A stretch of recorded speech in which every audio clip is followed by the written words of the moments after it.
Hello and welcome to this videocast for subscribers to davidicke.com.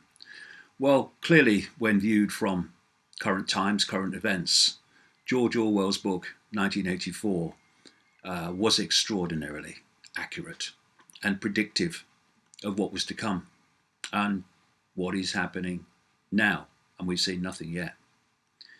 He was able to predict the rise of the Big Brother state. Of course, it's becoming more and more blatant all the time. He was able to predict the never-ending war, the war without end that we call the war on terror. How do you know when a war on terror is ended? You don't. So it's, in theory, never-ending. And he predicted telescreens, televisions that can film you in your own room, your own home. We call them smart TVs, and they're only Mark I of the telescreens. So it's very sensible to look at other things that are predicted and outlined in that book, 1984. And one is something called Newspeak. Orwell's Newspeak was to so change and transform the language that the words no longer existed to say anything in detail. The words no longer existed to criticize authority. And of course, as Orwell pointed out, when you destroy the language, when you destroy words so that you cannot speak in a way that expresses your thoughts, then as the generations pass, that also stops you even thinking in detail. Because on one level, when we think in words. If those words don't exist to express your own thoughts, now you can't even think in detail, never mind express yourself in detail. And so, as with Big Brother, as with the never-ending war, as with the telescreens, so we have Newspeak, and it's called political correctness.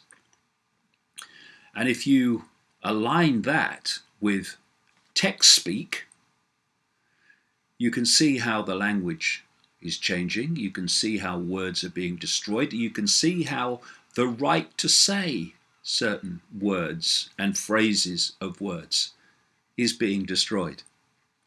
And it is, just like Big Brother, just like the telescreens, just like the never-ending war, it is systematically engineered to be like that. The road to current day political correctness, brackets, insanity and madness, is not only not over yet, because they've not completed the job, but it actually started a long time ago. I've shown in my books how social engineering fronts, like the Frankfurt School, going back to the first part of the 20th century, had political correctness and the Orwellian Newspeak words destruction in their sights all those decades ago. And what we're seeing now is an explosion of political correctness and imposed Newspeak in colleges and universities, well, in society in general, but certainly in colleges and universities across the world, not least in North America and Britain. And the sad thing is, and the chilling thing is, that this is not being directly imposed upon people by the authorities, but by students upon students. So where once universities were places of radical thought and radical campaigning, now they are places where people are prepared for the adult world that's coming of newspeak and political correctness, even compared with now, on steroids. And the people who have bought this political correctness scam, this social engineering, are so childlike, so naive, so arrogant and up their own arse that they cannot see, as they go about their business of condemnation and character assassination and onslaughts of abuse against people who have allegedly broken the code of political correctness. They cannot see, when they're doing that they're just tools of the very state that many of them claim to oppose.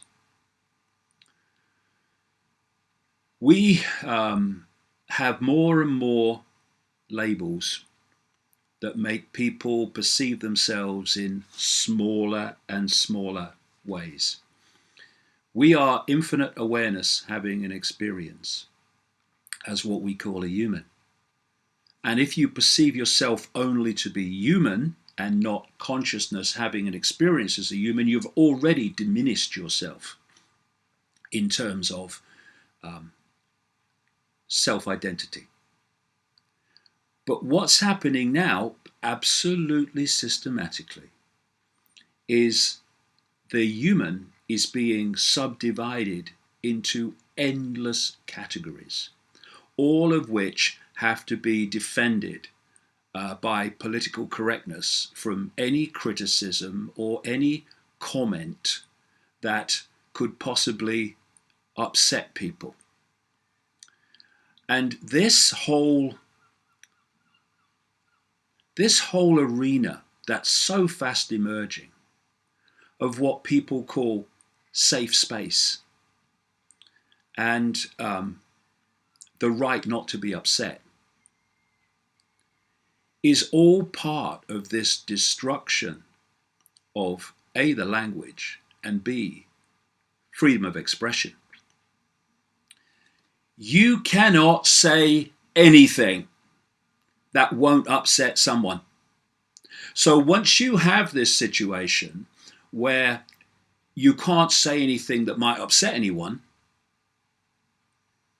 you're closing in on the situation where you can't say anything. And this is what's happening. But these idiots, these thought police that police the language and police opinion on the basis of what they find acceptable, the arrogance of it, the tyranny of it. These people, some will know, most of them, are so stupid, so clueless, so self-absorbed that they won't see that they're just pawns in a game that they don't understand. So we have a situation where you say something quite mild and you're racist. You say something quite mild and you are homophobic, or you're transgender phobic, or whatever the latest bloody politically correct label is. And you get a situation where we've got this boxer, Tyson Fury, just won the world championship.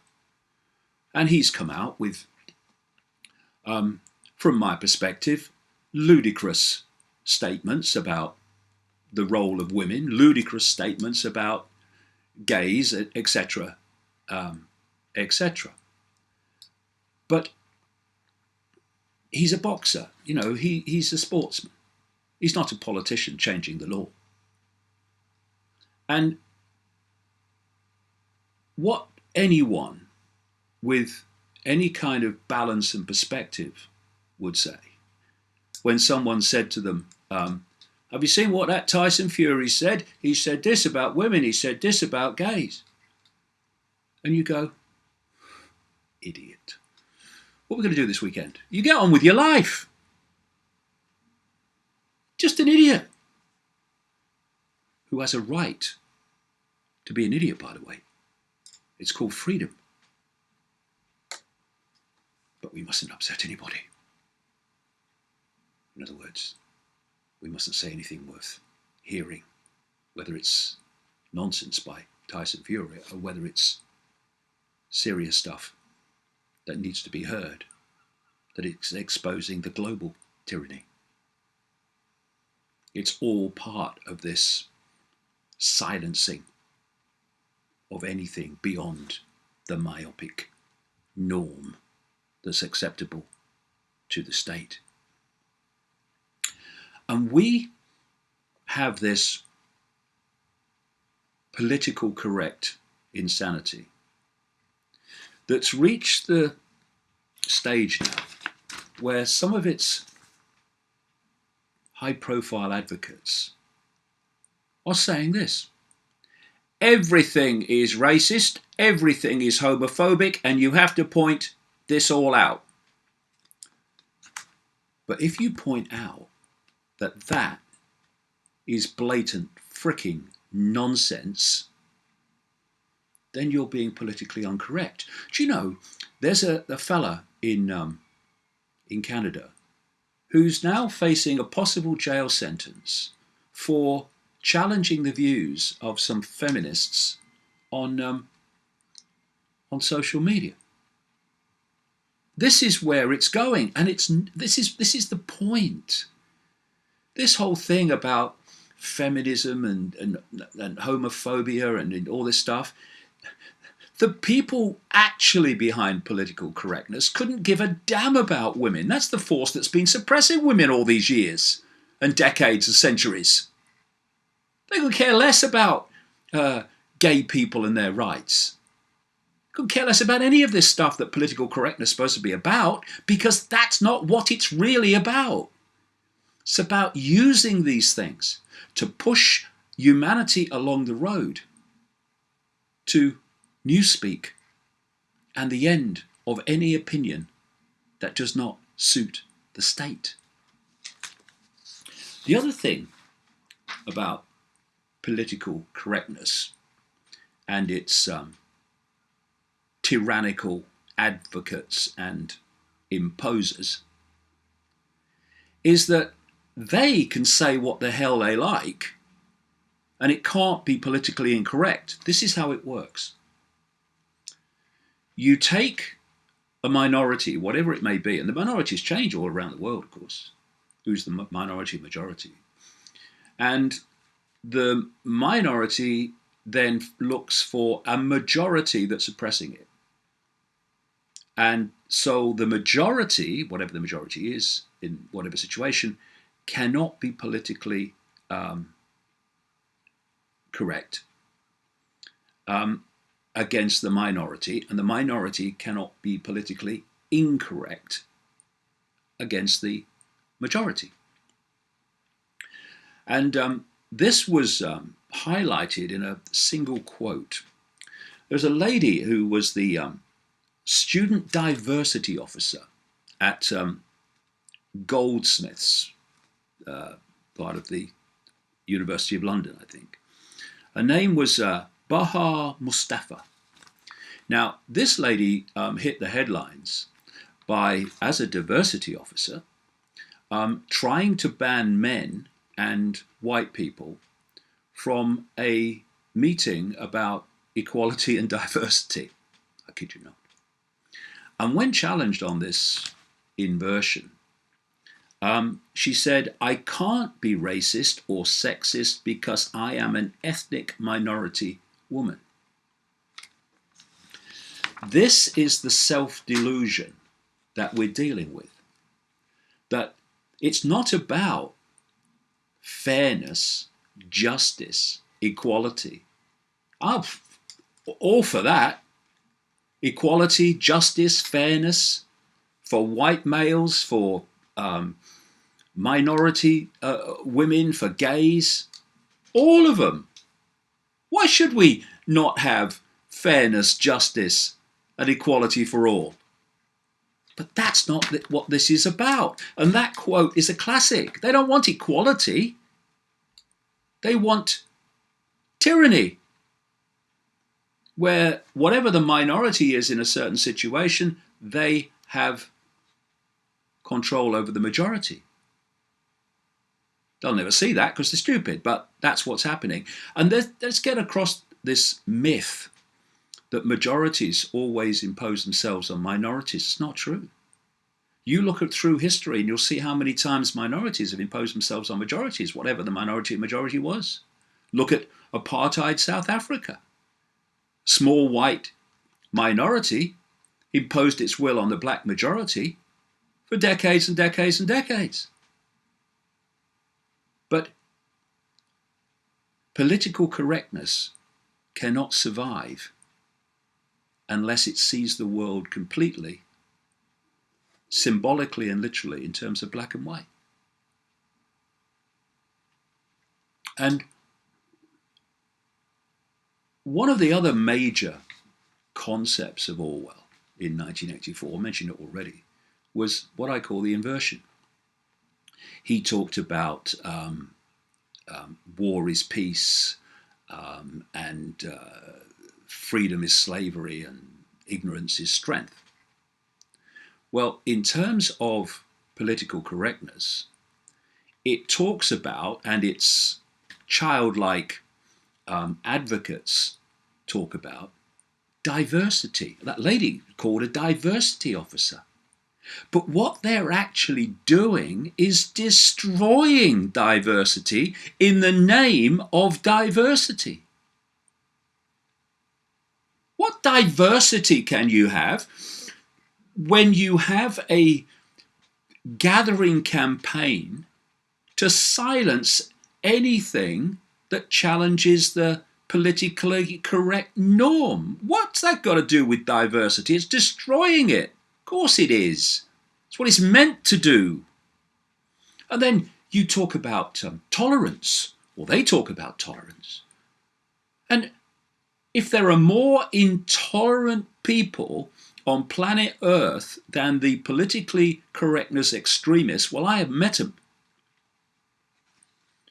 Anything you say that's slightly out of order, and they're on the internet, they're on the media, screaming abuse and outrage. Here's a great quote that sums up political correctness and its inverted diversity, by a guy called Jacques Bazin, a French-born American historian. And he described it like this: political correctness does not legislate tolerance, it organizes hatred.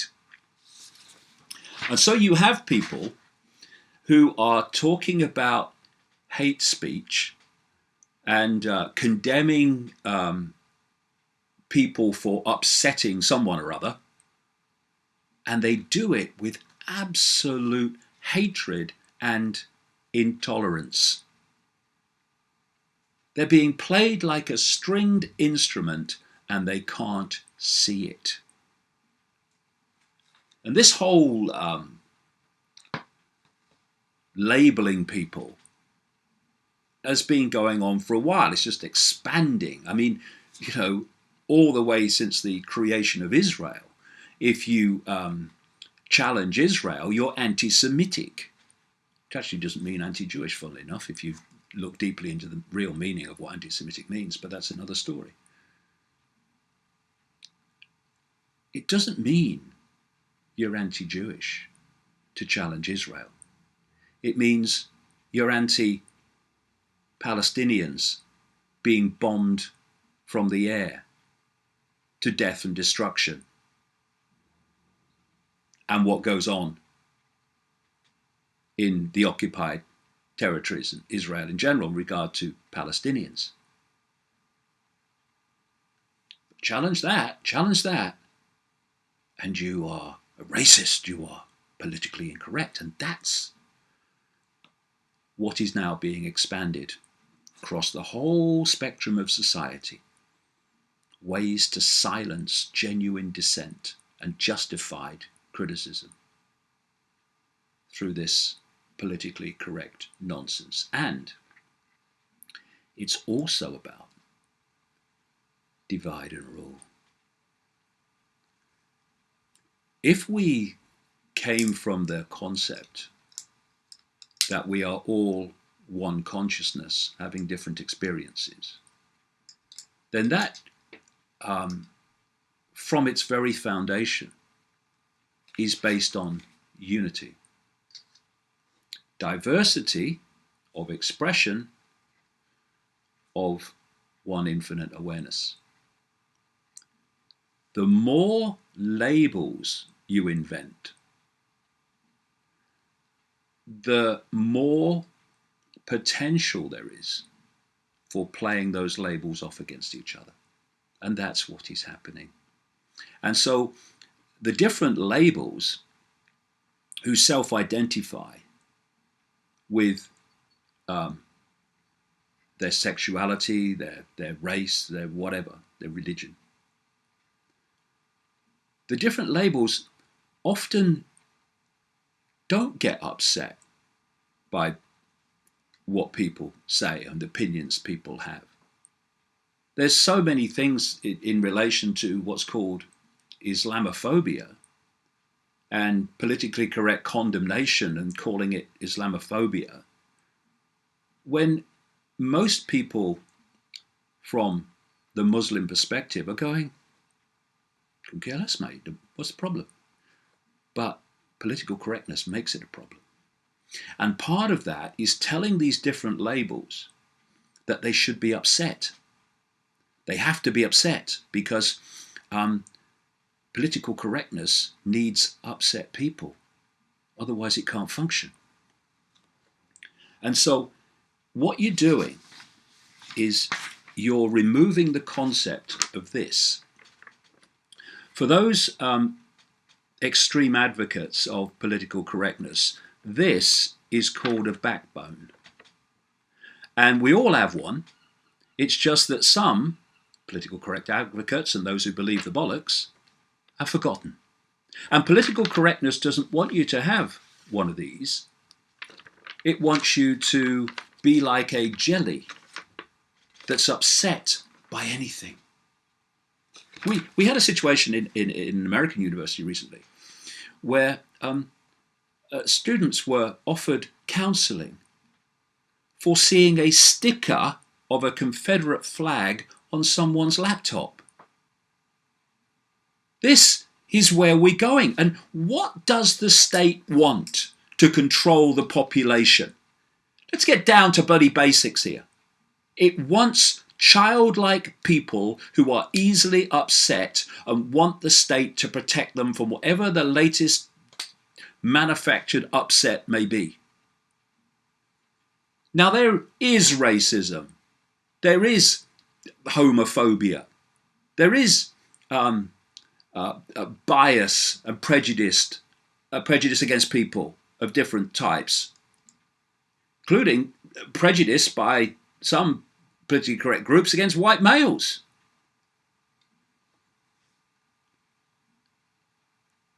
But this is not about that. This is about manufacturing apparent prejudice so that political correctness can expand and expand its tyranny.